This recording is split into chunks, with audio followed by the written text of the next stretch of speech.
Revenue receipt और capital receipt. आज हम देखेंगे इसमें फ़र्क, क्या ये हमारी इनकम है या नहीं, कहाँ ये हमारी टैक्सेबल इनकम बनेगी और कहाँ पर एग्जेम्प्ट। डिफरेंस देखने, जानने और सुनने के लिए प्लीज़ स्टे विद अस।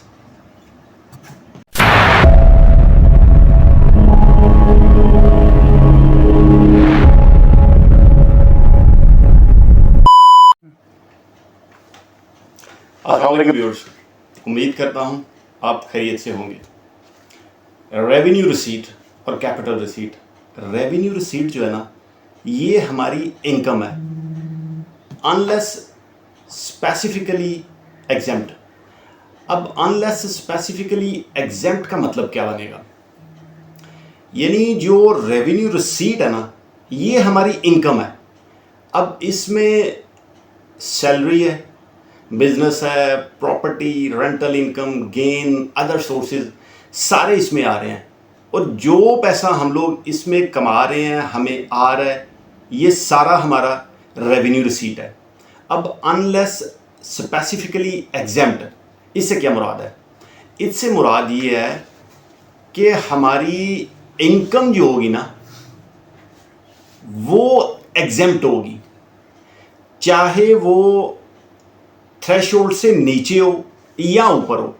मिसाल के तौर पे आप सैलरी ले रहे हो तो आपकी सैलरी 6 लाख रुपए तक एग्जेम्प्ट है। आपकी बिजनेस की इनकम वफाक में 6 लाख रुपए तक एग्जेम्प्ट है। या दूसरी जितनी भी आपकी कैपिटल गेन है, जो रेस्ट ऑफ द जितनी भी हेड्स हैं, उनमें एग्जेम्पशन के बाद आपको टैक्स लगेगा। सैलरी पे 6 लाख के बाद आपको टैक्स लगेगा, बिजनेस पे 6 लाख के बाद वफाक में आपके टैक्स लगेगा। लेकिन ये ऐसी इनकम है जो 6 लाख को क्रॉस भी करे तो फिर भी ये एग्जेम्प्ट है, क्योंकि लॉ ने हमें ये गाइड कर दिया कि रेवेन्यू रिसीट है तो ये एग्जेम्प्ट ही होगा। लाइक एग्रीकल्चरल इनकम, अब ज़री आमदन है आपकी, वो 10 लाख है, 20 लाख है, 50 लाख है, वफाक में ये सारी की सारी एग्जेम्प्ट है। लॉ हमें यहाँ पर गाइड करेगा कि कौन सी ऐसी हमारी इनकम है जो एग्जेम्प्ट है। ये रेवेन्यू रिसीट ये है।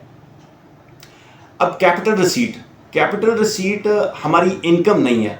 लाइक आपको किसी ने कोई गिफ्ट दे दिया है, आपको इनहेरिटेंस में कोई प्रॉपर्टी मिल गई है, कोई कैश मिल गया है, या आपको कोई बर्थडे पार्टी गिफ्ट मिल गया है, तो ये हमारी कैपिटल रिसीट है और ये हमारी इनकम नहीं है।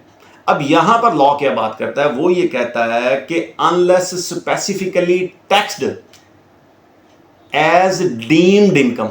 अब इसका मतलब क्या बनेगा? इसका मतलब ये बनेगा कि लॉ ने तो हमें ये कह दिया कि भाई ये सारी चीज़ें जो है ना, इनहेरिटेंस में आई है, गिफ्ट में आई है, ये हमारी इनकम नहीं है, लेकिन ये हमारी डीम्ड इनकम का पार्ट बन सकती हैं। वो किस तरह से? इसकी मिसाल दूं, कैश लोन है, या हमने सेक्शन 39 में जाके पढ़ा, अदर सोर्स की जब हमने बात की, तो वहां पर आपने कोई गिफ्ट फ्रॉम अनदर पर्सन से ले लिया, रिलेटिव से नहीं, किसी और पर्सन से गिफ्ट ले लिया। अब वो गिफ्ट जो है वो नॉर्मल बैंकिंग चैनल के थ्रू नहीं लिया गया, तो यहां पर ये हमारी डीम्ड इनकम समझी जाएगी और सेक्शन 39 में टैक्स कर दी जाएगी। अदरवाइज ये कैपिटल रिसीट हमारी इनकम नहीं है। लेकिन अगर लॉ ने लिख दिया, इसको स्पेसिफिकली मेंशन करेगा हमारी डीम्ड इनकम करके कि भाई ये आपकी इनकम है। इसी तरह से अनएडजस्टेबल एडवांसेस हैं, वो भी हमारी इनकम ही ट्रीट की जाएगी। तो दोस्तों ये है, इसमें डिफरेंस ये है कि ये कैपिटल रिसीट है और ये रेवेन्यू रिसीट है, जो हमारी बाज़ औक़ात इनकम होते हुए भी एग्जेम्प्ट है और जो बाज़ औक़ात हमारी इनकम ना होते हुए भी टैक्सेबल है। तो उम्मीद करता हूँ मैंने इसमें जो डिफरेंस है ना, वो आपसे शेयर कर दिया। अल्लाह करीम मौला हुसैन के सदक़े आपके लिए और मेरे लिए आसानियाँ पैदा करे।